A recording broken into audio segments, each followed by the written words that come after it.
बिस्मिल्लाहिर्रहमानिर्रहीम। Last time हम reaction of alkyne के बारे में पढ़ रहे थे जी। अल्कीन के रिएक्शन स्टार्ट होते हैं एडिशन रिएक्शन से। सबसे पहले एडिशन रिएक्शन कौन से रिएक्शन होते हैं जिसके अंदर किसी चीज़ की एडिशन की जाए, सिंपल सी बात है। अच्छा, इसके अंदर सबसे पहले है एडिशन ऑफ हाइड्रोजन। हाइड्रोजन की एडिशन करनी है हमने। एडिशन ऑफ हाइड्रोजन, ये पहले भी आप कई बार ये टर्म इस्तेमाल हो चुकी है। Addition of hydrogen is called hydrogenation. आप इसे हाइड्रोजिनेशन भी कह सकते हैं जी, hydrogenation. Addition of hydrogen is called hydrogenation. Simple सी बात है। इसकी अगर आप डेफिनेशन लिखना चाहें, सबसे पहले मैंने डेफिनेशन की हेडिंग दी है। यहाँ पे हेडिंग नहीं थी, वहाँ पे ये हेडिंग दे दीजिएगा ताकि याद करने में भी आसानी रहे। अगर कोई शॉर्ट क्वेश्चन पूछ लेता है बीच में से तो इसमें भी आपको जो है ना कोई मसला नहीं बनेगा। सबसे पहले उसने कैटालिटिक हाइड्रोजिनेशन की डेफिनेशन की है। वो कहता है hydrogenation is a process in which a molecule of hydrogen is added in the presence of a catalyst. किसी कैटलिस्ट की मौजूदगी में जब हम हाइड्रोजन ऐड करते हैं, हम उसे क्या कहते हैं? कैटालिटिक हाइड्रोजनेशन कहते हैं। सिंपल सी बात है। हाइड्रोजन का ऐड होना किसकी मौजूदगी में, किसी भी कैटलिस्ट की मौजूदगी में ऐड होना, उसे कैटालिटिक हाइड्रोजनेशन कहते हैं। ये उसकी डेफिनेशन होगी। उसके बाद उसने डेफिनेशन दी है हीट ऑफ हाइड्रोजनेशन की। हीट ऑफ हाइड्रोजनेशन क्या होती है? वो कहता है जब हम एक मोल जो है ना किसी भी amount of heat evolve when 1 mole of an alkene is hydrogenated. जब हम 1 mole of hydrogenation, 1 mole of जो है ना अल्कीन की हाइड्रोजनेशन करते हैं, उसके नतीजे में जब भी हम हाइड्रोजनेशन करते हैं, आपको पता है क्या होती है? एनर्जी जो है ना, हीट क्या होती है? इवॉल्व होती है, हीट रिलीज होती है। वो एनर्जी या हीट जो इवॉल्व होती है उसे हम क्या कहते हैं? हाइड्रोजनेशन, हीट ऑफ हाइड्रोजनेशन कहते हैं। इसको मैं फिर रिकॉल करता हूँ। 1 मोल, अब हम अल्कीन के अंदर क्या कर रहे हैं? 1 मोल उसकी हाइड्रोजनेशन करा रहे हैं, तो हीट जो इवॉल्व होती है उस नतीजे में, उस जो रिएक्शन हो रहा है उसके नतीजे में जो है ना हीट इवॉल्व होती है, उसे हम हीट ऑफ हाइड्रोजनेशन कहते हैं। वो यही बात कर रहा है, अमाउंट ऑफ हीट जो है ना, हीट की मिकदार evolve when 1 mole of alkene, जब 1 मोल ऑफ अल्कीन को हाइड्रोजनेटेड किया गया जाए, हाइड्रोजनेशन की जाए उसकी, तो उसके नतीजे में जो प्रोडक्ट मिलती है, उसके नतीजे में जो हीट इवॉल्व होती है उसे हम क्या कहते हैं? हीट ऑफ हाइड्रोजनेशन कहते हैं। अच्छा, वो कहता है which is near about 120 kilo जॉल पर मोल। अच्छा, कुछ बुक्स के अंदर माइनस नहीं लगा हुआ।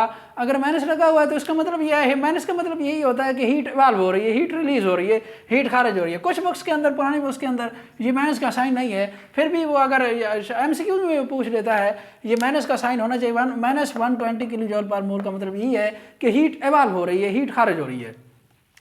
अच्छा, उसके बाद हैं कुछ रिएक्शंस की कंडीशंस हैं। आपको पता है कोई भी रिएक्शन हो उसकी कुछ ना कुछ कंडीशंस होती हैं, ऐसे तो नहीं हो रहा होता। अच्छा जी, उसके बाद सबसे पहले जो 2 कंडीशंस हैं, सबसे पहली कंडीशन है टेम्परेचर के बारे में। Temperature should be 250 to 300 degree centigrade. उसके बाद है जी रेने निकल। रेने निकल क्या होती है? दूसरा, ये एक कैटलिस्ट है बेसिकली, कि हमने पहले भी पढ़ा है। ये कैटलिस्ट की मौजूदगी में ये रिएक्शन हो रहा होता है। रेने निकल जो है ना, ये कैटलिस्ट है। ये कैटलिस्ट, अब रेने निकल कैसे प्रिपेयर होता है ये हम आगे जाके कि इंपॉर्टेंट शॉर्ट क्वेश्चन हम इसको देखते हैं। उसके बाद है जी रिएक्शन सबसे पहले जो है ना H2C डबल बॉन्ड CH2, ये एक अल्कीन है, इसकी हम हाइड्रोजनेशन करते हैं। H2 की जो है ना, इसका निकल की मौजूदगी में 250 to 300 डिग्री सेंटीग्रेड टेम्परेचर है। H2 का बॉन्ड क्या होता है? मैं इसको थोड़ा ओपन करके लिखूँ तो वो इस तरह लिखता है। ये हाइड्रोजनेशन जो है ना, ये बॉन्ड ब्रेक होता है और यहाँ से भी बॉन्ड ब्रेक होता है। ये अपना इलेक्ट्रॉन ले जाता है, ये अपना इलेक्ट्रॉन ले जाता है, ये अपना इलेक्ट्रॉन ले जाता है हाइड्रोजन, ये अपना इलेक्ट्रॉन ले जाता है। ये भी फ्री रेडिकल की फॉर्म में है, ये भी फ्री रेडिकल की फॉर्म में है। और जब ये बॉन्ड यहाँ से ब्रेक होता है, ये भी फ्री रेडिकल की फॉर्म में बाहर चले जाता है। इसके पास भी 8 नंबर ऑफ इलेक्ट्रॉन होते हैं। आपको मैंने पहले भी बताया है, एक बॉन्ड के अंदर 2 इलेक्ट्रॉन होते हैं। जब भी बॉन्ड ब्रेक होता है, होमोलैटिक क्लीवेज हो रही है, ये बॉन्ड अपना इलेक्ट्रॉन जी, ये जो है ना CH2 अपना इलेक्ट्रॉन ले जाता है, ये CH2 अपना इलेक्ट्रॉन ले जाता है। ये भी free radical, odd number of electron है इसके पास भी ओड नंबर ऑफ इलेक्ट्रॉन है।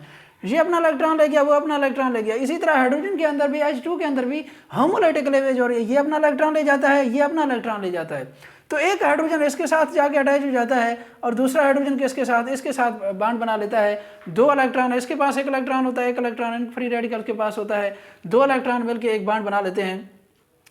तो इस तरह जो है ना, ये CH3 बन जाता है और ये भी सिंगल बॉन्ड CH3 बन जाता है। तो इस तरह जो है ना, ये एक अल्केन बन जाती है जब भी हम उसकी अल्कीन की हाइड्रोजनेशन करते हैं। दूसरी उसने बेंजीन की एग्जांपल दी है।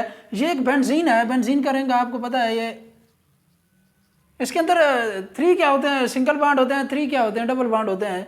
अब देखिए यहाँ पे H2 मैंने 1 लिखा है क्योंकि 1 बॉन्ड ब्रेक हो रहा है, डबल बॉन्ड। यहाँ पे 3 डबल बॉन्ड मौजूद है एक बेंजीन के अंदर। मैं इसको थोड़ा ओपन करके अगर लिखना चाहूँ, अल्टरनेट 3 डबल बॉन्ड होते हैं। अब 3 डबल बॉन्ड है तो इसका मतलब है 3 हाइड्रोजन के मोल जो है ना मुझे रिक्वायर्ड होंगे। 3H2 लगाया मैंने, और ये जो है ना एक एक जो है ना बॉन्ड को, यहाँ से बॉन्ड ब्रेक होता है, यहाँ ये बॉन्ड भी ब्रेक होता है, ये बॉन्ड भी ब्रेक होता है, तो इस तरह जो है ना सारे के सारे सिंगल बॉन्ड हो जाते हैं। ये एक साइक्लोहेक्सेन का स्ट्रक्चर है जी, जिसमें सारे के सारे सिंगल बॉन्ड हैं। देखिए अब यहाँ पे हमने एक हाइड्रोजन आइटम यूज़ किया, यहाँ पे 2 हाइड्रोजन के जो है ना मालिक्यूल, 3 हाइड्रोजन के मालिक्यूल हमने ऐड किए हैं। उसकी वजह ये है क्योंकि 3 जो है ना डबल बॉन्ड मौजूद हैं। इसकी हम आगे जाके एप्लीकेशन के अंदर भी ये बात पढ़ेंगे कि ये जो है ना हमें डबल बॉन्ड को डिटरमिन करने के लिए भी जो है ना हाइड्रोजनेशन का हम इस्तेमाल करते हैं। ये उसके एप्लीकेशन के अंदर आएगा यहाँ पे। अच्छा, इससे पहले व्हाट इज रेना निकल, हाउ इट इज प्रिपेयर्ड, ये शॉर्ट क्वेश्चन में पूछ लेता है वो कि रेना निकल क्या है और उसका जो है ना इसको प्रिपेयर कैसे किया जाता है। ये एक इंपॉर्टेंट शॉर्ट क्वेश्चन है। सबसे पहले इसकी डेफिनेशन है, डेफिनेशन की हेडिंग दे दें यहाँ पे, process porous form of nickel is called Raney nickel. Porous form of nickel is called Raney nickel. Basically होता कुछ यूं है, ये जो मैं इसको थोड़ा ओपन करके यहाँ पे ही लिख देते हैं। रेना निकल का एक एलाई लिया जाता है, निकल एल्यूमिनियम एलाई, सॉरी एलाई कहते हैं एक आमेजे को, एक मिक्सचर को कहते हैं बेसिकली। अब देखें इसके अंदर क्या है, मैं थोड़ा इसको, ये देखें, ये ऐसे समझ रहे जो रेड वाला है ये है निकल, ये क्या है जी निकल, और उसके बाद जो ग्रीन वाले पार्ट हैं ये क्या है एल्यूमिनियम है जी।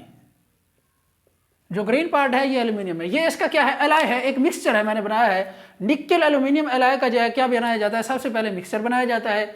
उसके बाद इसको क्या किया जाता है, उसके बाद एक बीकर लिया जाता है, उसके अंदर क्या है सोडियम हाइड्रोक्साइड का सोल्यूशन है जी, NaOH का सोल्यूशन है। सोल्यूशन से मुराद ये है इसके अंदर वाटर को, सोडियम हाइड्रोक्साइड को वाटर के अंदर डिजॉल्व किया, उसका सोल्यूशन बनाया सोडियम हाइड्रोक्साइड का, इसको बीकर के अंदर जो है ना ले लिया हमने। अब ये निकल एल्यूमिनियम एलाई क्या किया जाता है, इसके अंदर डिप किया जाता है, इसके अंदर डाला जाता है। जो ही इसके अंदर डालते हैं तो क्या होता है, ये जो निकल है ये अलग हो जाता है। ये जो एल्यूमिनियम है ना, ये एल्यूमिनियम इस सोडियम हाइड्रोक्साइड के साथ रिएक्ट कर जाती है। जो ही सोडियम हाइड्रोक्साइड के साथ ये एल्यूमिनियम रिएक्ट कर जाती है, पीछे हमारे पास क्या बच जाती है, सिर्फ और सिर्फ निकल बच जाती है। और निकल किस फॉर्म में बच जाती है, ये पोरस फॉर्म में बच जाती है। मैं सॉरी, निकल जो है ना इस फॉर्म में बच जाती है। अब देखें, अब इसके अंदर जो एल्यूमिनियम थी वो निकल गई है। जहां पे एल्यूमिनियम मौजूद थी वहां पे पोरस स्ट्रक्चर बन जाते हैं, वहां पे पोर्स बन जाते हैं, छोटे छोटे सुराख बन जाते हैं, होल्स बन जाते हैं। इसीलिए हम इसे क्या कहते हैं, ये पोरस फॉर्म ऑफ निकल है, विच इज कॉल्ड रेना निकल। इसीलिए हम इसे रेना निकल कह रहे हैं। मैं इसको दोबारा समझाने की कोशिश करता हूँ, ये इंपॉर्टेंट शॉर्ट क्वेश्चन है। देखें, सबसे पहले निकल एल्यूमिनियम एलाई बनाया हमने, उसका मिक्सचर बनाया निकल और एल्यूमिनियम का। ये दोनों के दोनों मेटल्स हैं, आपको पता है। इनका एलाई बनाया मैंने। निकल जो है ना ये रेड जो है ना पॉइंटर से मैंने शो किया, और इसी तरह एल्यूमिनियम को ग्रीन से शो किया। इसको मैंने क्या किया, सोडियम हाइड्रोक्साइड का एक अलग मिक्सचर बनाया, और सोडियम हाइड्रोक्साइड के मिक्सचर के अंदर इसको मैंने डिप किया।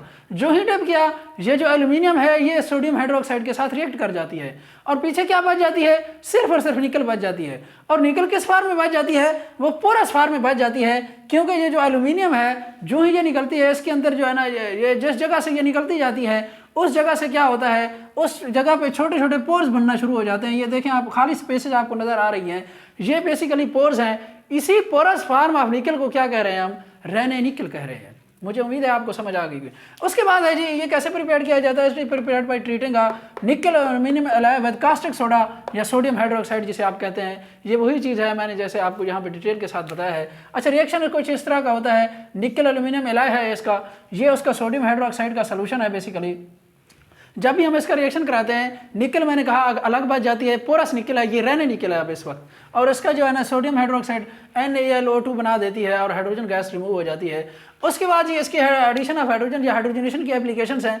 2 इंपॉर्टेंट एप्लीकेशन है। सबसे पहली जो एप्लीकेशन है हाइड्रोजनेशन जब भी करते हैं, जो वेजिटेबल घी है हम इसको प्रिपेयर करते हैं किससे, वेजिटेबल ऑयल से। ये आगे जाके वेजिटेबल ऑयल है वेजिटेबल घी में कैसे कन्वर्ट होता है, ये आगे जाके जो है ना तकरीबन 11 चैप्टर के अंदर है मेरे ख्याल में। तो उसके अंदर पूरा जो है ना, ये एक आपको पता है अनसेचुरेटेड हाइड्रोकार्बन है और ये सेचुरेटेड हाइड्रोकार्बन होता है। जो ही हम अनसेचुरेटेड की हाइड्रोजनेशन करते हैं सेचुरेटेड में कन्वर्ट हो जाता है। ये इसका इंडस्ट्रियल जो है ना एक बहुत बड़ा एक प्रॉफिट है। वेजिटेबल ऑयल को हम वेजिटेबल घी में कन्वर्ट कर देते हैं।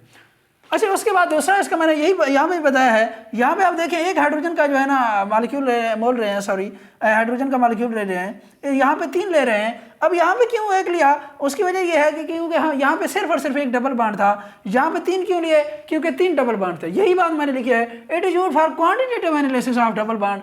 ये जो है ना डबल बॉन्ड की क्वांटिटेटिव हमें ये बताता है कि इसके अंदर ये जो हमने जिसकी हाइड्रोजनेशन करना चाह रहे हैं इसके अंदर कितने क्या हैं, डबल बॉन्ड मौजूद हैं। अगर यहाँ पे 3 हाइड्रोजन के मोल यूज हो रहे हैं, 3 हाइड्रोजन के मॉलिक्यूल यूज हो रहे हैं, तो इसका मतलब है 3 हाइड्रोजन जो है ना तीनों के तीनों अगर यूज हो गए तो इसका मतलब है 3 इसके अंदर डबल बॉन्ड थे। अगर यहाँ पे एक यूज हुआ है तो इसका मतलब है 1 इसके अंदर डबल बॉन्ड था। एक डबल बॉन्ड को जो है ना ब्रेक कराने के लिए एक H2 का मॉलिक्यूल रिक्वायर्ड होता है। तो ये जो है ना इस तरह जो है ना हमें क्या करती है, क्वांटिटेटिव एनालिसिस डबल बॉन्ड की जो है ना इन्फॉर्मेशन देती है कि इसके अंदर किसी भी कंपाउंड के अंदर कितने डबल बॉन्ड मौजूद हैं। जितने हाइड्रोजन के मॉलिक्यूल यूज होंगे उतने ही डबल बॉन्ड मौजूद होंगे। तो ये तो था इसका जो है ना एडिशन ऑफ हाइड्रोजन, हाइड्रोजनेशन थी। आगे हम इंशाल्लाह नेक्स्ट जो है ना इसके आगे पढ़ेंगे। तो आज के लिए इतना ही।